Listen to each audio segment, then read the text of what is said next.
what the state of HR is today. It's not a very optimistic version. This is what most organizations are seeing, okay? Real time. 57% of HR time, which is more than half, which is spent on just administrative tasks instead of doing strategy work. Think about that for a moment. Like, just let it sink in. 57%, more than half of your capacity as an HR function is going towards paperwork and email chains and manual processing. Not all your people, we should be spending that time on our workforce, but we are spending that on, you know if I can say, dry work, and we are not working on retention, we are not working on culture, which is most important. Then let's see the other number. 2.5 times longer it takes to resolve an HR case without the automation, and compared to organizations which are running on digital workflows. 2.5 times. My God, this is a time your employees are waiting. That is a frustration building up on both sides of the desk, both of the HR and the employee.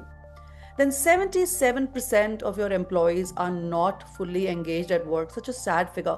Three out of every four people in your organization, and 80% of HR teams are relying on spreadsheets or manual tools for the core HR functions. And how sad this is in a time where technology has evolved so fast.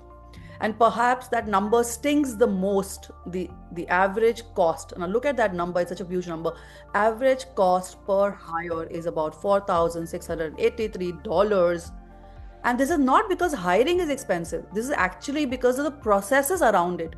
This is the onboarding cost, the paperwork cost, the coordination across departments, and these are also inefficient by design, and that's why the cost builds up.